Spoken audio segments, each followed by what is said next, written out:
Chief Market Strategist. Victoria, how are you thinking of the second quarter? We've just come off of a very rocky period with some extreme moves. Best quarter for commodities in decades, worst for bonds in decades. What do you do next? Yeah, well, I think a lot of this is going to ride on what happens in the next couple of weeks when we actually have earnings kick in. Everyone is going to be listening to what's happening with profit margins on companies. They're really going to be listening to the inflation components for these companies. And I think that's going to really drive sentiment. For us, though, we think even though there will probably be a little bit of a slowdown, we really don't see a recession being imminent. I know a lot of people are concerned about it because of the inversion in 2 to 10s. But again, you look at that short-term part of the curve, that 3 months to 2 year, and it's actually steepening. We're 200 basis points there. So we're not concerned with a recession. With that in mind, we still like financials, and we like adding a little bit of some of those value or some cyclical names because we do think there's still some runway for this market to do well before we start to see things turn around. I want to get into specific stock picks with you. I think you have Walgreens on your list, Victoria, which I'm noting because it's had a pretty rough week and down 16% year to date. And there are concerns now after the quarter yesterday about the bump they got from COVID and what's going to happen next with testing and vaccines down.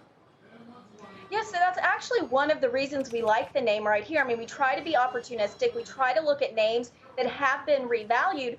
Their earnings were strong, actually, right? They had decent numbers come out. They're talking about the revamping that they're going to do of their stores. So they'll actually probably be a stronger competitor to CVS than what they have been in the past. And we think that with the stock down where it is, it gives you a little bit of opportunity to go ahead, go in at some of these levels.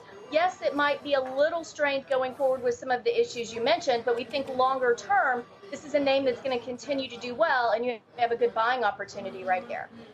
And give us a name within the financials. And I note it because there was a note today from Wolf Research about how the brokers actually do better on rising rates than the financials, especially if we're worried about the inversion of the yield curve and that the banks have already really seen the move on higher rates.